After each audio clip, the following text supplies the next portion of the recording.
show. That's what it's all about, because it's a very important show. So joining us tonight, we have members of the Belize Visionary Foundation of Baseball and Softball and of the Belize Baseball Association. We have President Mr. Carolyn Flores. Carolyn, good night. Good night, Ms. Zenaida. Good night to your viewers. Last week we did have Carolyn on the show, and so I'm going to go straight now to Mr. Nelson Vanson. He is the outfielder. He is 15 years old. Nelson, welcome to the show. Good night. I'm glad to be here. Okay.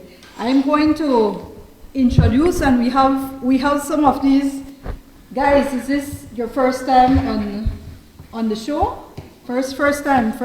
Yeah. Okay, all right, beautiful. I'm going to get back to you and ask you a little bit about yourself, all right? But don't worry, let me introduce these other young men. We have Mr. Joshua Chuck. He's a shortstop and catcher.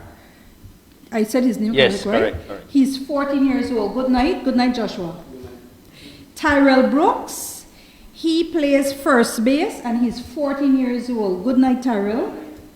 And we have Mr. Aaron Neal. He is the center field and he is the relief pitcher. So good night, Aaron. Good night. All right, and of course we have behind in studio, we have our technician. We have Mr. Ben Ruiz. Thank you, Ben. We have Mr. Kelvin LeBron Moya Flowers. I always like to say his name because I was the one who gave him that name. And I want to introduce someone very special tonight. Right. We have Mr. Greg Burrows. He is the commissioner for Babe Ruth Caribbean region, and he's joining us from the Bahamas. Good night, Mr. Burrows. Good night.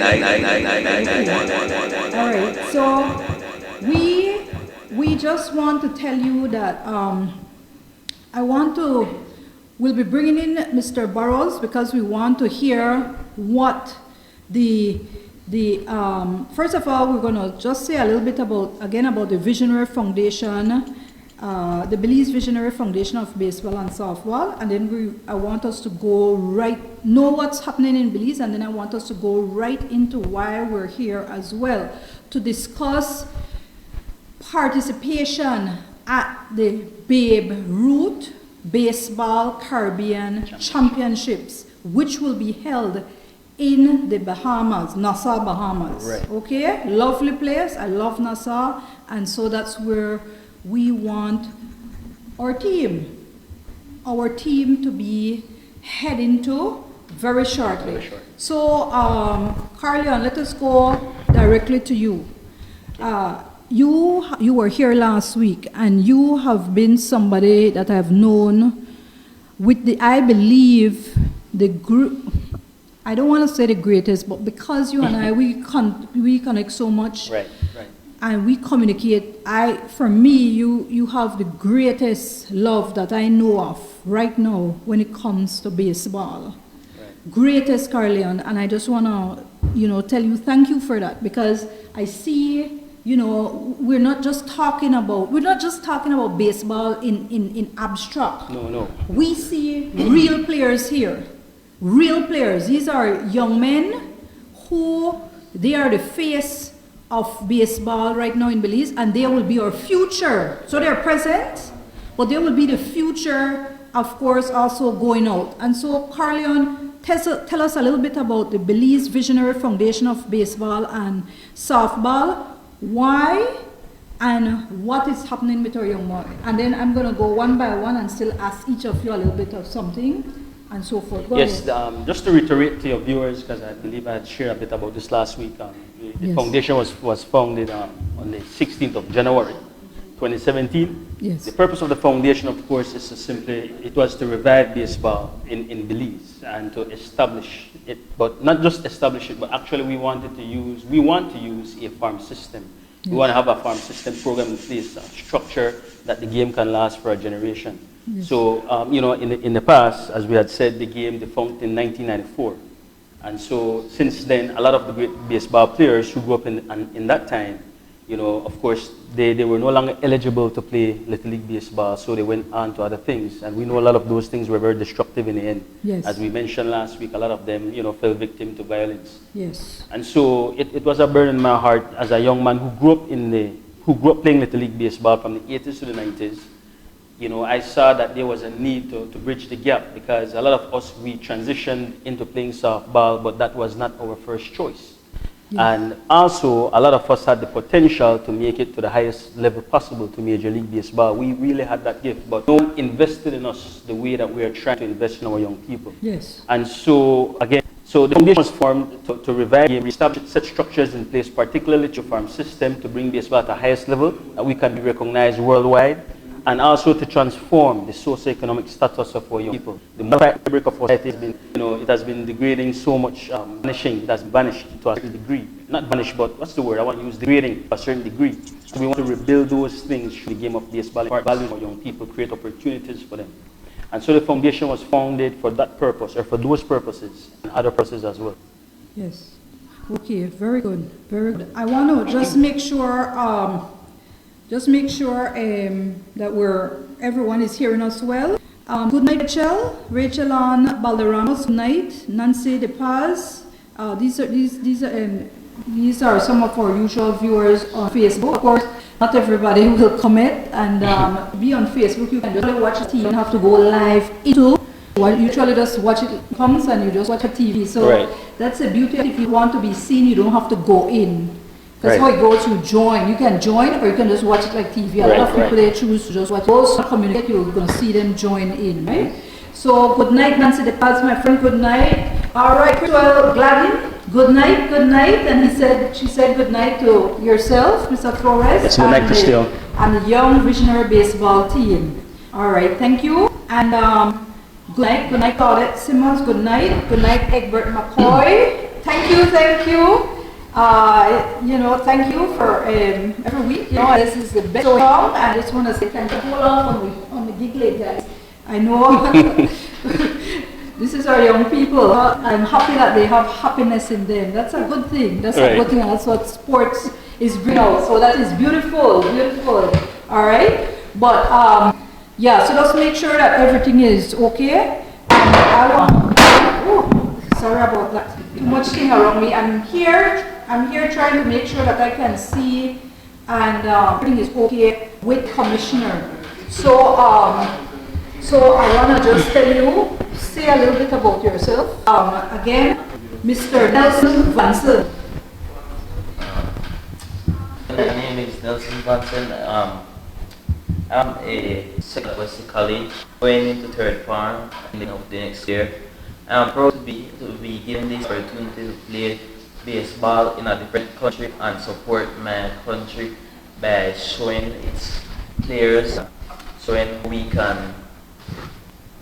that we can perform in different circumstances. Hope you're right?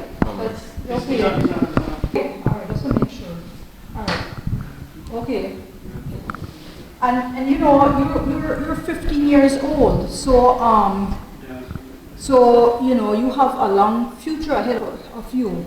You see, and you know, so I'm very glad of this for this particular you know, just this outlet. And so Vincent, thank you, Nelson. Joshua, you play shortstop, all right? And you're also the catcher. My brother, when he used to play for Wrigley Cubs, they were three-peat champion, I believe, three-peat champion. He was a catcher, and he was an awesome catcher, all right? And so I know how very important that position is as well. Of course, all the position is okay. I used to watch baseball, and I know how every single position, every one of them is extremely important.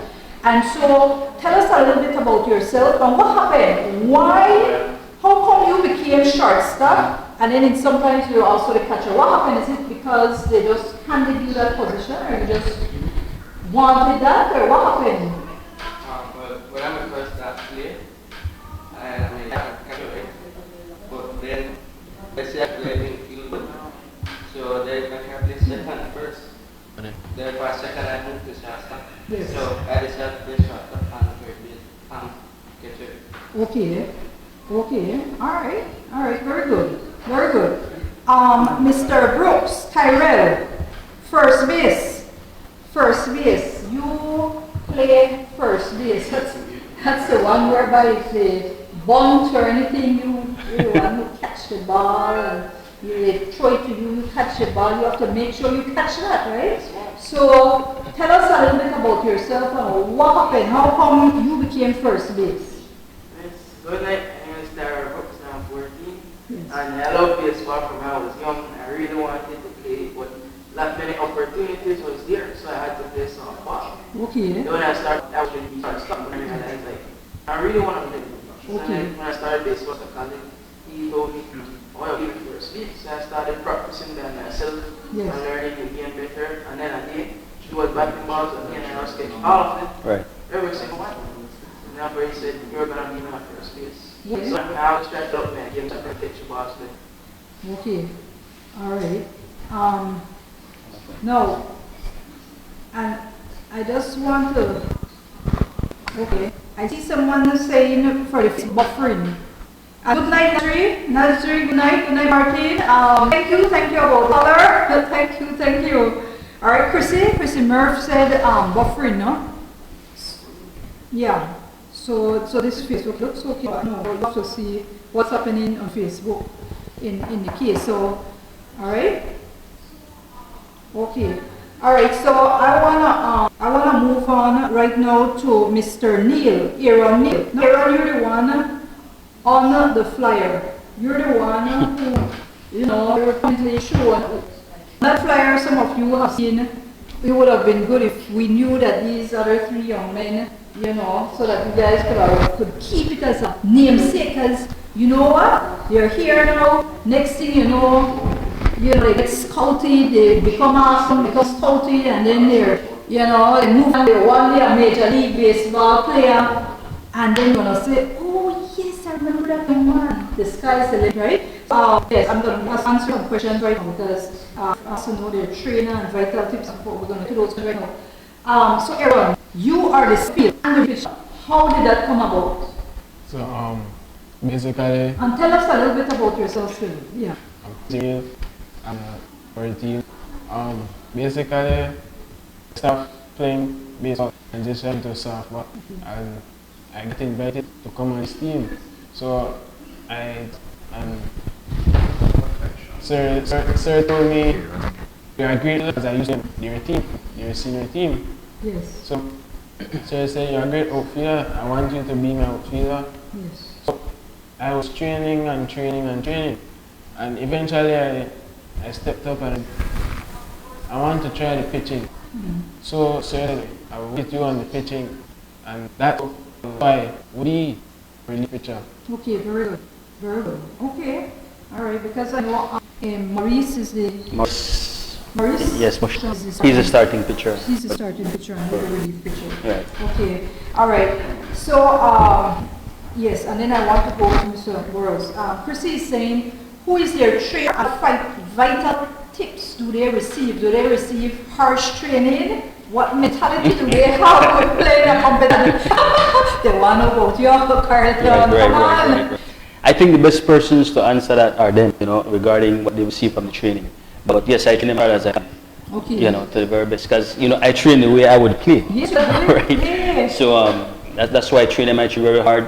Vigorous training, particularly when it comes to the warm-ups, to get bodies in shape. These guys, they ball a lot, right? But the objective is to get them in top shape. There are so many things I have planned to do with them long term. Yes. But we're just doing some things to get them to the Bahamas. Yes. After that, we're going to have permanent training going forward. And listen, we always talk about our young people and our young people need opportunities. And a lot of times when you really look at it, there's just a handful of people, there's just a few people who are willing to step to the plate and help in different areas. And when it comes to sports, you have to have a love and a drive in you to push any sporting organization. You understand? So you have to have that. You have to have that love for it. And Carolyn, you have that love for it. So hence the reason why this foundation of baseball and softball is a reality. Yes, a reality. It's because of you. And I had told you the live when you guys first came out, I had all that in. So we know, you want to move and go on to, yes, good night, Yolanda. Good night. I want to go now, though, to Mr. Greg Burrows, all right? Mr. Greg is the commissioner for the Ruth Caribbean region in Bahamas.